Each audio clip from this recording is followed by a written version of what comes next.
I can't stand my girlfriend going goth. So here's the deal. Me and my girlfriend have been dating for 5 years since we met at university. The last 4 years have been amazing between us. I always felt like the most fortunate dude alive. She's way too good for me. About a year ago, my girlfriend woke up in the middle of night and had a panic attack. She couldn't breathe, and I ended up calling an ambulance. She had no history of panic attacks, but was really stressed at work, so we think that's what triggered it. She's currently taking time off work, which I absolutely support, but refuses medication. The doctor recommended anxiety meds, saying she didn't think medication would help when the panic attack was stress-induced. She also doesn't have many friends, and I think that could also be a contributing factor. She has been overall happier. Over the last 6 months, however, she's been changing a lot about herself, and I don't know how to address it. She's dyed her hair an unnatural color. She started wearing more black dark blue. She's gotten into heavy metal and rock, and she's gone vegan. I've been slowly asking her what's with the new look, new interests, and she said she's met a girl online who lives in our city who is into the heavy metal scene, and she's taking a liking to it and has made many friends because of it. I was fine with the new interest and friends, but I was cautious because it's such a drastic change in a short time. This past Friday, while she was meeting up with her friends, I asked if I could come along. She said she didn't mind, but asked if I was sure since it's not exactly my scene. I honestly just wanted to meet these new friends. We get to the show, and I'll admit I was kind of surprised that metalheads are so nice. The only person who didn't acknowledge me or talk to me was this one guy about our age. After the show, everyone was hanging out, and her attention eventually got pulled away from me. She started to talk to the one guy who never said hello to me, and maybe I missed it earlier, but talking to her was the only time I saw him smile the entire night. She also clung to him quite a bit, which made me uncomfortable. At around midnight,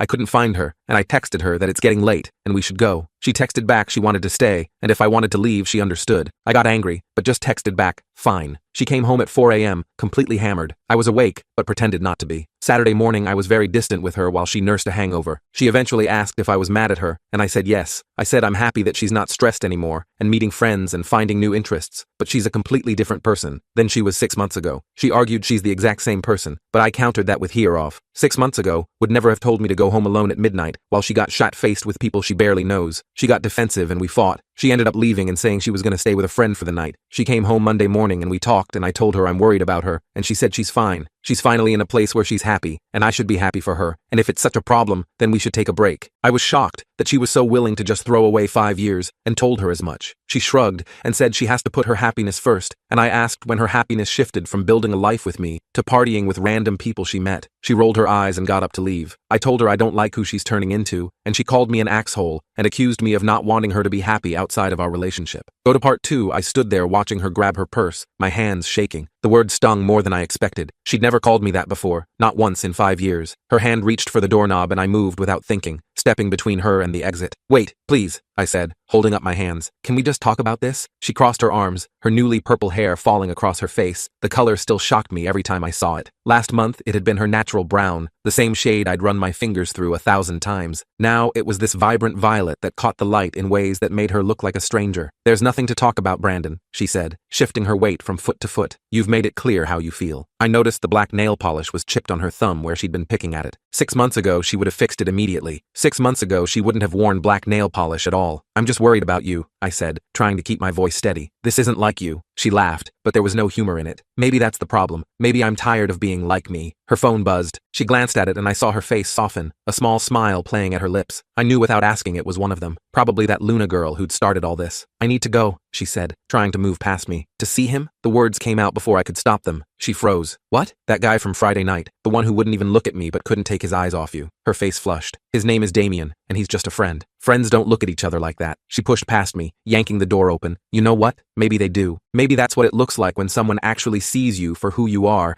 instead of who they want you to be. The door slammed behind her. I stood there for a long moment, staring at the closed door, before walking to the window. I watched her get into her car, a car we'd picked out together 3 years ago when hers had broken down. She sat there for a minute, her head resting on the steering wheel, before starting the engine and driving away. The apartment felt too quiet. I walked to the kitchen and saw her coffee mug still sitting on the counter, half full and cold. It was her old mug, the one with "World's Best Marketing Manager" printed on it, a gift from her team last Christmas. She hadn't touched it in months, preferring the black mug she'd bought at some concert. I dumped the coffee and washed the mug, placing it carefully in the dishwasher. Everything in our kitchen had its place. We'd organized it together when we'd moved in 2 years ago, each item positioned for maximum efficiency. She used to love how organized we kept things. Used to. My phone rang. For a second, my heart jumped, thinking it might be her, but it was my mom. Hi, honey. Just calling to confirm dinner on Sunday. You and Sophia are still coming, right? I stared at the calendar on the fridge. Sunday dinner with my parents. We'd been going once a month for the past 3 years. Sophia always brought her homemade brownies. I'm not sure, Mom. Things are complicated right now. Oh no, is everything okay? I didn't know how to answer that. How could I explain that my girlfriend, the woman my mother had already started calling her future daughter-in-law, was becoming someone I didn't recognize? That she'd rather spend her Friday nights in dingy clubs with strangers than at home with me? We're just going through a rough patch, I said finally. Well, these things happen. You two will work it out. You always do. After I hung up, I walked to our bedroom. Her side of the closet was a mess of black fabric and band t-shirts I'd never seen her wear before. Shoved in the back were her work clothes, the pencil skirts and blouses she'd worn to the office every day before her panic attack. They looked abandoned, like artifacts from another life. I picked up one of the new shirts, Metallica. I didn't even know she knew who Metallica was 6 months ago. Her Spotify had been full of Taylor Swift and pop music. Now, when I passed by her laptop, it was all screaming guitars and pounding drums. The front door opened. My heart raced as I heard footsteps, but they were too heavy to be hers. Just me, called out Jake, my roommate from before Sophia had moved in. He still had a key for emergencies. I found him in the living room, looking uncomfortable. Hey man, Sophia called me. Said you guys had a fight and asked if I could check on you. She called you? I couldn't hide the surprise in my voice. Yeah, she was. Worried, I guess. Said you seemed really upset when she left. I laughed bitterly. She's worried about me? She's the one who's lost her mind. Jake sat down on the couch, the same spot where Sophia and I had spent countless nights watching Netflix. Want to talk about it? I found myself telling him everything. The panic attack, the slow changes, the new friends, Friday night at the metal show. He listened without interrupting, occasionally nodding. So she's changed, he said when I finished. People do that sometimes. Not like this, not this fast. It's like she woke up one day and decided to be a completely different person. Maybe, Jake said slowly. She woke up and decided to stop pretending to be someone she wasn't. I stared at him. Whose side are you on? I'm not on anyone's side. I'm just saying, that panic attack sounded pretty serious. Sometimes stuff like that makes people reevaluate things. But we were happy, I insisted. We had plans. We were going to get engaged next year,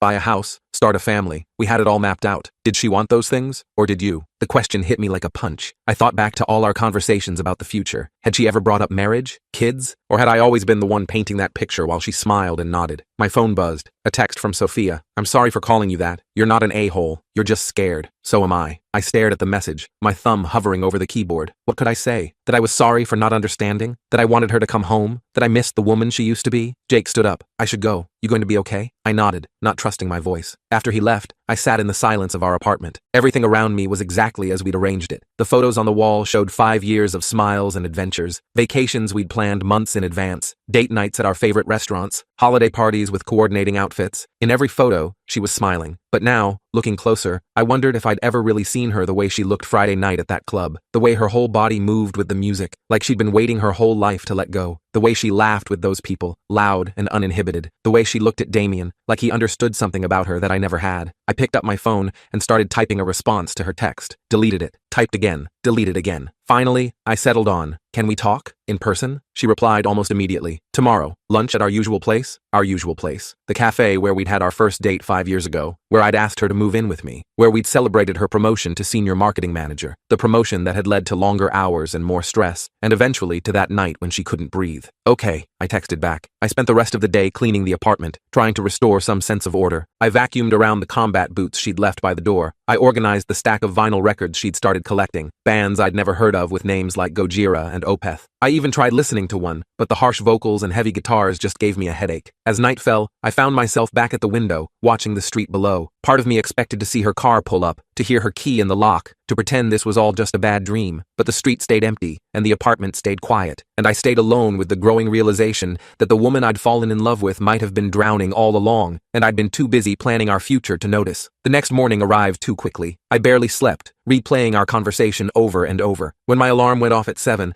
I realized I'd been awake for the past hour, staring at the ceiling. The bed felt too big without her beside me. I went through my morning routine mechanically. Shower, shave, brush teeth. The bathroom counter looked wrong without her collection of skincare products. She'd taken most of them when she left, leaving gaps like missing teeth. Only her old face wash remained, the expensive one she'd stopped using months ago in favor of some cruelty-free brand Luna had recommended. At work, I struggled to focus on code reviews. My team lead, Ryan, stopped by my desk around 10. Everything all right, Brandon? You seem distracted. I minimized the browser tab where I'd been searching how to help someone going through identity crisis and forced a smile. Just some personal stuff. Sorry. He nodded sympathetically. Take the afternoon off if you need to. We're ahead on the sprint anyway. I almost said no, then remembered lunch with Sophia. Actually, yeah, thanks. The morning crawled by. I kept checking my phone, half expecting her to cancel, but no messages came. At 11:45, I left the office and drove to our cafe. I arrived 15 minutes early and claimed our usual table by the window. The same table where we'd sat on our first date, both of us nervous university students pretending we weren't nervous. She'd ordered a vanilla latte and talked about her marketing classes. I'd made some terrible joke about debugging relationships, and she'd laughed anyway. At exactly noon,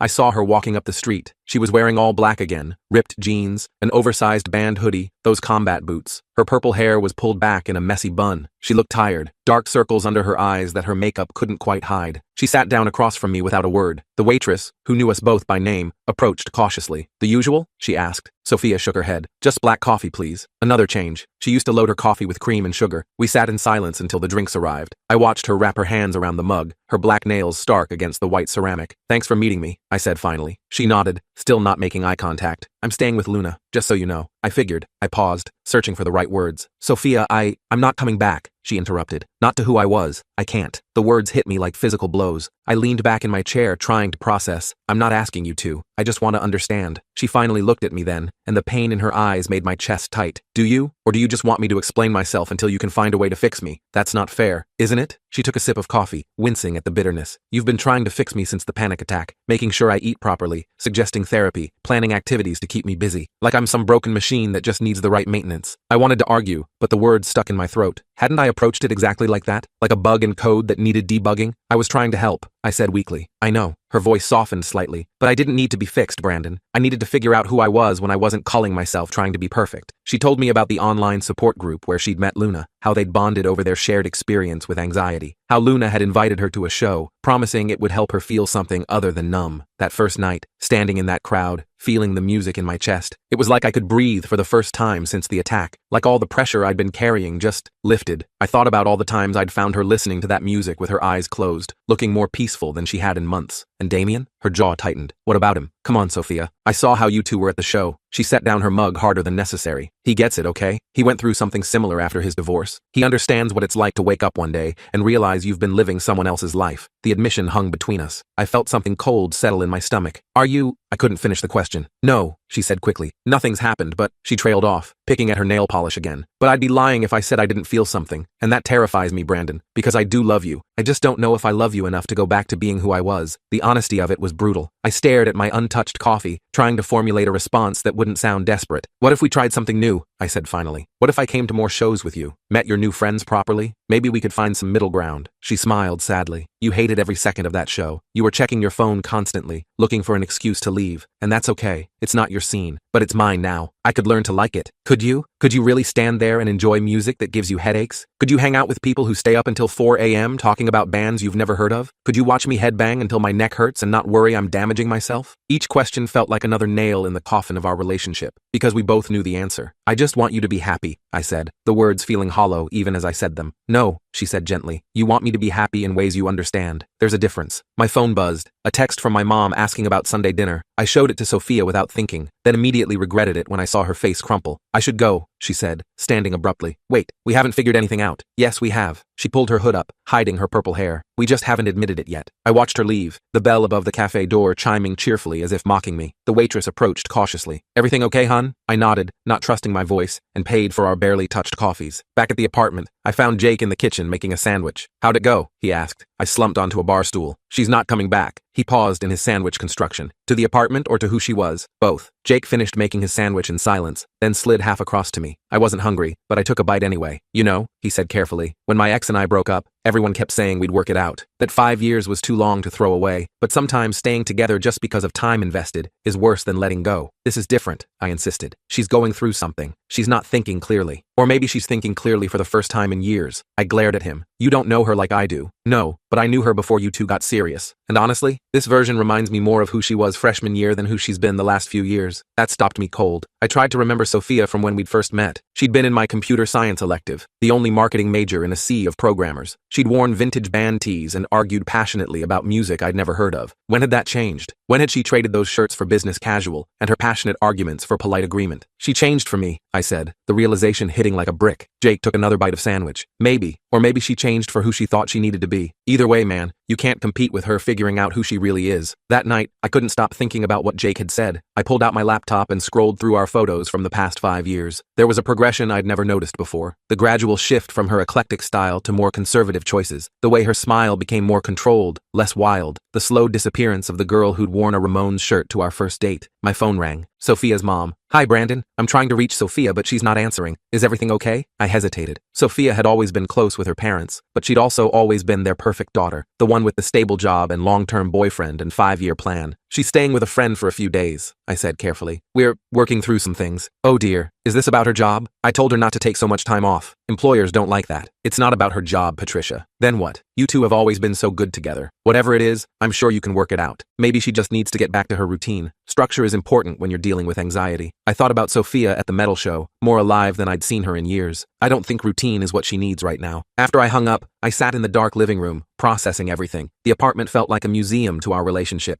Every piece of furniture carefully chosen together, every decoration a compromise between our tastes. Except now I realized they were mostly compromises in my favor. The next few days blurred together. Work, home, sleep, repeat. I kept expecting to hear her key in the lock, to see her purple hair in the bathroom mirror, to find her vegan leftovers in the fridge. Instead, the apartment grew quieter and emptier with each passing day. Thursday afternoon, she texted, "I need to get some things. Will you be home tonight?" I stared at the message for a long time before responding. "I can go out if you want." Number, we should talk. I left work early, nervous energy making it impossible to concentrate. I cleaned the apartment again, as if a spotless kitchen might somehow fix everything. I even bought her favorite wine, or what used to be her favorite. Did she still drink red wine, or had that changed too? She arrived at 7, using her key. She looked different again. The purple hair was freshly dyed, more vibrant than before. She wore a leather jacket I'd never seen, covered in patches and pins from bands I didn't recognize. She looked like herself, I realized. Not the self I knew, but herself nonetheless. "Hi," she said softly. "Hi." We stood there awkwardly before she moved past me toward the bedroom. I followed, watching as she pulled a duffel bag from the closet and started packing. "So that's it?" I asked. 5 years and you're just packing a bag and leaving?" She paused, a handful of black shirts in her arms. "What do you want me to say, Brandon? That I'm sorry for changing? That I'll dye my hair back and pretend the last 6 months didn't happen? I want you to fight for us." "I did fight," she said, her voice breaking. "I fought for years. I fought to be the perfect girlfriend, the perfect employee, the perfect future wife. I fought so hard I gave myself a panic attack." She resumed packing, movements sharp and angry. I noticed she left all her work clothes behind. "What about our plans?" I asked desperately. "The house? The wedding? The kids?" She zipped the bag closed and turned to face me. "Those were your plans, Brandon. You made them, and I agreed because that's what I did. I agreed to everything. I molded myself into what everyone else needed me to be until I couldn't breathe anymore. So what? You're just going to throw away everything we built to go party with metalheads? It's not about the parties." She was almost yelling now. "It's about feeling alive. It's about being around people who don't need me to be anything other than what I am. It's about discovering who I am when I'm not trying to be perfect all the time." "And Damien?" I couldn't help asking. "Is he part of discovering who you are?" She shouldered her bag. "Maybe. I don't know. But at least he sees me, Brandon. The real me. Not the version you fell in love with, but the person I actually am. I could learn to see that person too." She smiled sadly. "No, you couldn't. Because you're still waiting for her to turn back into who she was. And that person is gone, Brandon. She suffocated in her sleep a year ago, and I'm not bringing her back." She moved toward the door, then stopped. "For what it's worth, I'm grateful. For all of it. You were exactly what I needed for a long time. But now I need something else. Someone else. I need to be someone else. Sophia, please. I'll get the rest of my things this weekend. I'll text you when I'm coming." She paused at the bedroom door. "Take care of yourself, Brandon. Find someone who fits into your life the way you want them to. You deserve that." Then she was gone. I heard the front door close, the sound echoing through the apartment. I stood in our bedroom, my bedroom now staring at the half-empty closet. Her work clothes hung there like ghosts, remnants of a person who no longer existed. I pulled out my phone and scrolled to her contact. Her photo was from last Christmas, wearing the sweater my mom had knitted for her, smiling at the camera with perfectly styled brown hair. I wondered if she'd already changed her photo on her phone, if I was now just Brandon instead of Babe in her contacts. Friday passed in a haze. I called in sick to work, unable to face the normalcy of code reviews and sprint planning. Instead,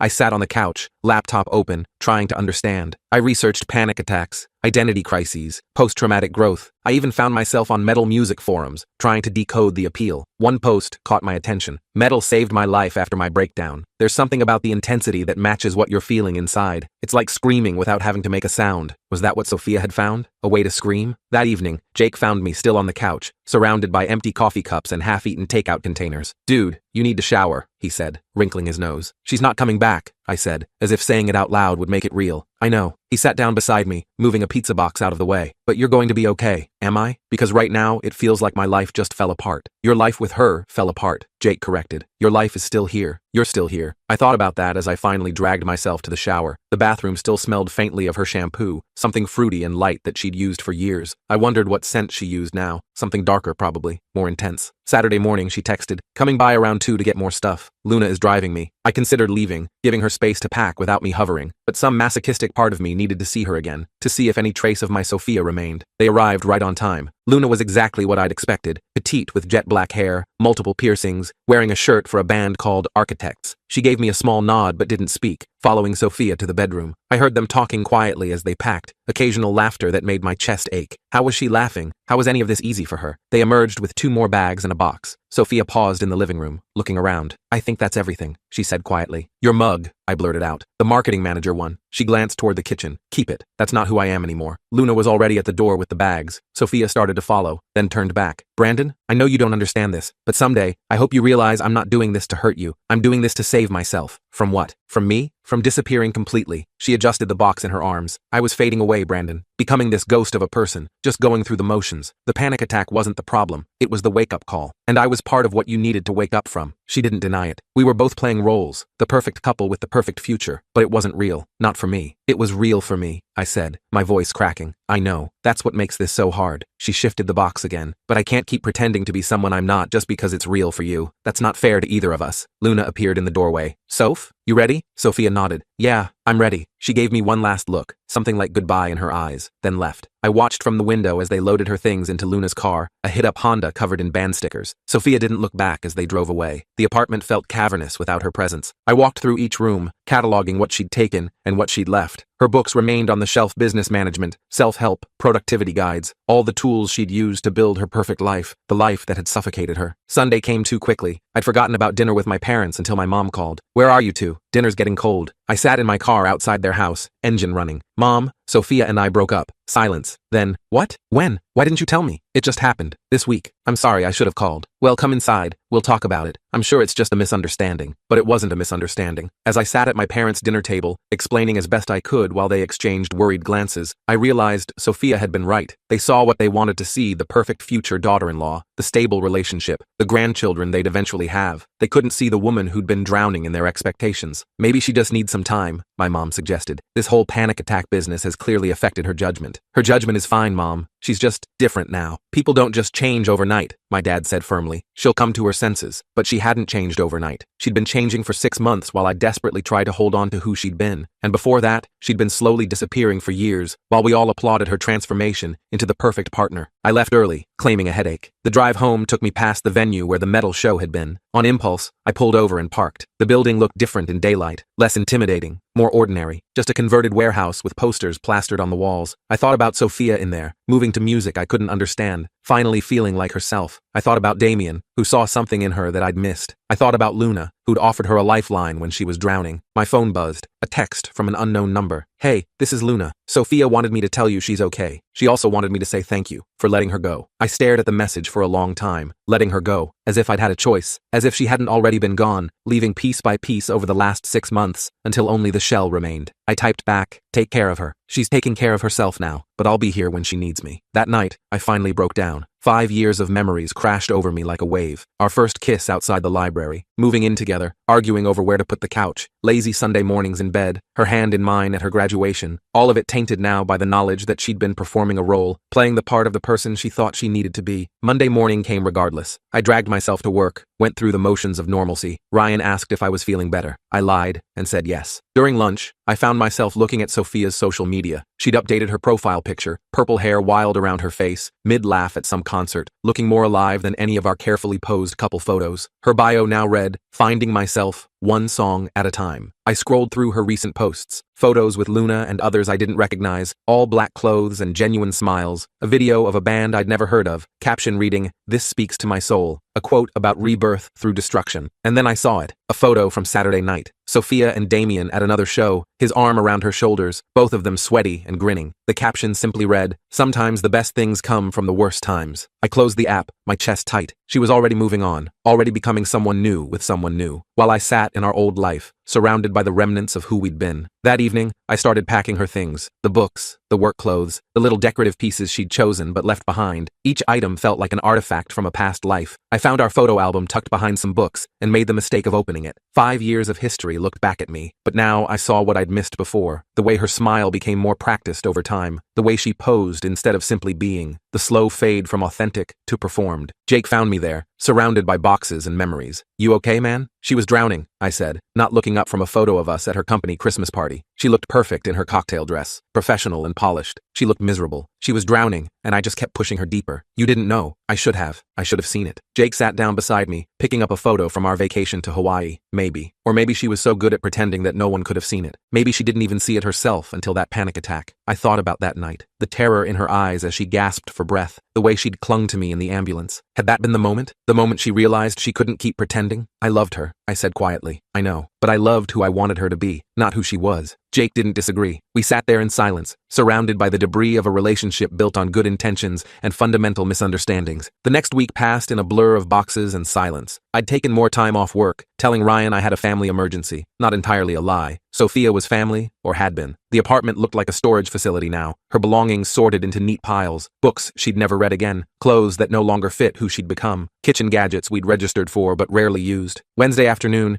Jake helped me load everything into his truck. We drove to a storage unit I'd rented, neither of us talking much. The metal door rolled up with a screech that reminded me of the guitars at that show. I wondered if Sophia would find that funny or sad. "You sure you want to keep all this?" Jake asked, hefting a box labeled work clothes. I shrugged. She might want them someday. He gave me a look, but didn't argue. We finished unloading in silence. That evening, I got a text from Sophia. "Thank you for packing everything. Luna says we can pick it up from storage whenever." I stared at the we. Already she and Luna were a unit. I wondered if Damien was part of that we now too. "Keys in the lockbox," I replied. "Code is 0814. Our anniversary date." I wondered if she'd notice. Thursday, I went back to work. Ryan pulled me aside after the morning stand-up. "Everything okay at home?" "Getting there," I said, which felt more honest than yes or no. He nodded. "If you need more time." "No, I need the distraction." And I did. Code was simple, logical. If something broke, you could trace the error, fix it, test it. People weren't like that. You couldn't debug a relationship, couldn't roll back to a previous version when things went wrong. During lunch, I deleted Sophia from my social media. Not blocked, just unfollowed. Seeing her transformation in real time was too much. The last post I saw before unfollowing was a video of her attempting to play guitar, Luna coaching her through basic chords. Her purple hair fell in her face as she concentrated, tongue poking out slightly like it did when she was focused. She looked happy, genuinely, radiantly happy. Friday night, I found myself driving past the metal venue again. This time I parked and went inside. The space was empty, just a bartender setting up for the night's show. The walls were covered in posters and graffiti, band stickers plastered on every surface. "Can I help you?" the bartender asked. "Just looking around," I said.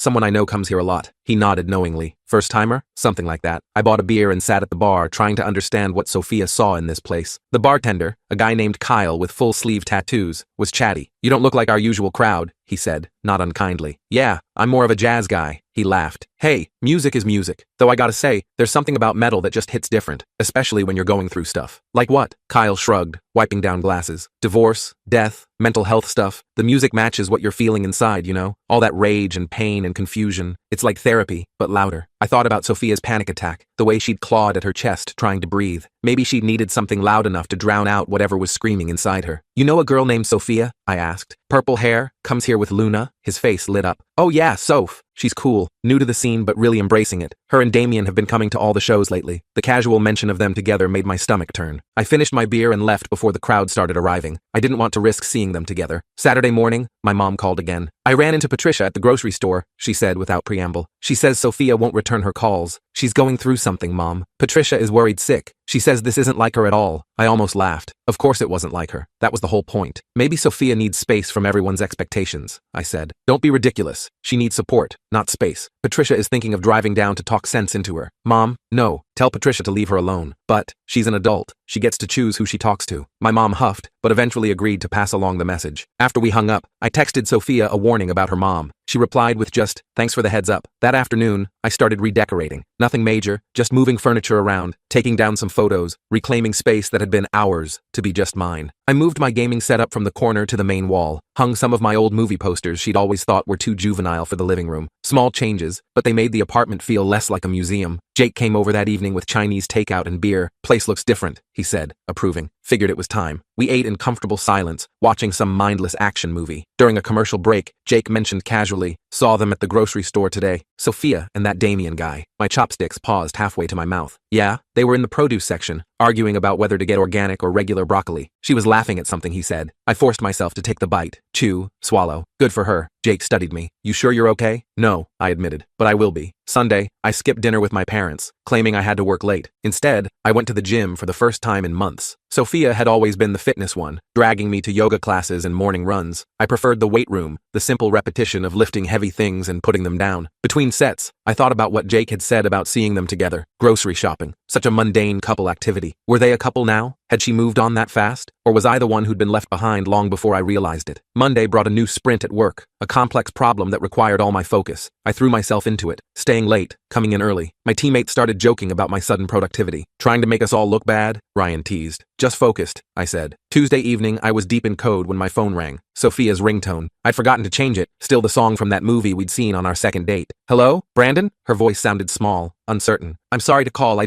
need the insurance information. For therapy." I blinked, surprised. "Therapy?" "Yeah, Luna convinced me to try it. Work covers it, right?" "Yeah, of course. I'll email you the details. Thanks." A pause. "How are you?" Such a simple question. How was I? Lonely? Confused? Angry? Sad? Getting better? "I'm managing," I said finally. "Good. That's good." Another pause. "I should go." "Sophia?" "Yeah? I'm glad you're getting help. Real help, I mean." I could hear her breathing on the other end. "It wasn't your job to fix me, Brandon. I'm sorry I let you try for so long." The line went dead. I sat there holding my phone, staring at the code on my screen that suddenly seemed less important. I sent her the insurance information, then went back to work, but my concentration was shot. I kept thinking about her in some therapist's office, probably wearing all black, trying to explain how she'd woken up one day and realized she couldn't breathe. Wednesday, I ran into Luna at the coffee shop near work. She recognized me first, freezing with her coffee halfway to her lips. "Brandon," she said carefully. "Luna." We stood there awkwardly until she gestured to an empty table. "Do you want to?" I didn't, but I sat anyway. Up close, she looked younger than I'd expected. Multiple piercings, yes, but also kind eyes behind thick-framed glasses. "I wanted to thank you," I said, surprising myself, "for being there for her." Luna relaxed slightly. "She's been there for me too. That's what friends do." "Is she okay?" Luna considered the question. "She's getting there. The therapy is helping. And the music, the community. She's processing a lot." "And Damien?" Luna's expression grew guarded. "What about him? Are they?" "That's not my story to tell." She stood, clutching her coffee. "But Brandon, she did love you. That was real. It just wasn't enough anymore." She left before I could respond. I sat there with my cooling coffee, thinking about love and suffocation, and how sometimes they felt like the same thing. Thursday night, unable to sleep, I found myself reading through old text conversations with Sophia. Scrolling back through months of messages, I could see the change I'd missed in real time. Her responses getting shorter, emoji replacing actual words, the slow fade from "love you too" to "thanks" to nothing at all. I deleted the conversation thread, then our shared calendar, then the playlist she'd made for my birthday last year, all songs I'd liked, nothing she'd chosen for herself. Friday after work, I met up with some colleagues for drinks, normal people doing normal things. I even laughed at someone's terrible programming joke. When they asked about Sophia, I said we'd broken up and changed the subject. It was getting easier to say. Saturday morning, I woke to a text from an unknown number, a photo of Sophia, clearly taken without her knowledge. She was at what looked like a farmer's market, examining vinyl records at a vendor's booth. Her purple hair was fading at the roots, showing her natural brown. She wore ripped jeans and a band t-shirt I didn't recognize. She looked focused, peaceful. The message read, "Thought you should see she's doing okay. D. Damien." I stared at the photo for a long time. She did look okay. More than okay. She looked like herself, whoever that was now. I didn't reply, but I didn't delete the photo either. Sunday, I finally went to dinner at my parents'. They carefully avoided mentioning Sophia until dessert, when my mom couldn't help herself. Patricia says she finally heard from her. She's in therapy now. "That's good," I said, meaning it. She also says Sophia has a new boyfriend, some musician. I focused on my pie. Good for her. My dad cleared his throat. "Plenty of fish in the sea, son." "I'm not fishing yet," I said, "just learning to swim on my own." They exchanged worried looks, but didn't push. Progress. The next few weeks fell into a rhythm. Work, gym, occasional drinks with Jake or colleagues. I started playing guitar again, something I'd given up because Sophia preferred quiet evenings. I was terrible, but it felt good to be terrible at something new. One Thursday, almost 2 months after she'd left, I came home to find a box outside my door. No note, but I recognized Sophia's handwriting on the label. Inside were things I'd left at her old place over the years. Books, a hoodie, the watch she'd given me for our anniversary that I'd forgotten about. At the bottom was our photo from graduation, the one where we're both laughing at something off camera. I couldn't remember what was so funny. On the back, she'd written, "This was real. Thank you for 5 good years. S." I put the photo in a drawer, not ready to display it but not willing to throw it away either. The rest I integrated back into my life, pieces of who I'd been finding, places in who I was becoming. Ryan promoted me to team lead the following week. More responsibility, better pay, new challenges. I celebrated with Jake and some other friends, carefully not mentioning that Sophia would have been proud. She'd always said I was too passive about my career. 3 months after the breakup, I was grabbing lunch when I saw them, Sophia and Damien, sitting in a booth at a restaurant across the street. Her hair was black now, the purple completely gone. She was animated, gesturing wildly while he listened with that same quiet smile I'd seen at the show. He reached across the table to tuck a strand of hair behind her ear, and she caught his hand, intertwining their fingers. I stood frozen on the sidewalk, waiting for the pain. It came, but duller than expected, more ache than agony. They looked good together, natural in a way we'd never quite achieved, for all our 5 years of trying. Sophia must have felt my stare because she looked up, our eyes meeting through the window. Her expression cycled through surprise, guilt, and something like concern. She said something to Damien, who turned to look. I raised my hand in a small wave. After a moment, she waved back. Damien nodded, a gesture of acknowledgement or respect. I wasn't sure which. Then I walked away, leaving them to their lunch and their new life. That night, I updated my relationship status to single. Such a small thing, but it felt final in a way nothing else had. Jake came over with beer and video games, not mentioning the change but being present nonetheless. "You doing okay?" he asked during a loading screen. "Yeah," I said, surprised to find it was true. "I think I actually am." My phone buzzed. A text from Sophia. "I'm sorry you had to see that today. I hope you're well." I thought for a moment, then replied, "I am. Be happy, Sophia. You too, Brandon." I deleted her number after that, not out of anger, but acceptance. She was someone else's person now, living someone else's life, and I was learning to be my own person, maybe for the first time since university. The next morning, I signed up for a cooking class, something I'd always wanted to try but never had, because Sophia did all the cooking. It started next week. I also joined a hiking group and was considering getting a dog. Small steps toward a life that was mine alone. The apartment felt different now, less empty, more open, full of possibility instead of absence. I'd kept one photo of us, tucked in my desk drawer next to her graduation note, proof that it had happened, that it had mattered, even if it hadn't lasted. 6 months later, I barely recognized my own life. New job responsibilities, new hobbies, new friends. I'd even gone on a few dates, though nothing serious yet. I was learning to be alone without being lonely, to build a life that didn't require another person to feel complete. Sometimes I'd drive past the metal venue and wonder if she still went to shows, if her hair was still black, or if she'd moved on to another color, another phase of becoming. I hoped she'd found whatever she'd been looking for in that loud, dark music. I hoped Damien was good to her. I hoped she could breathe. As for me, I was breathing just fine.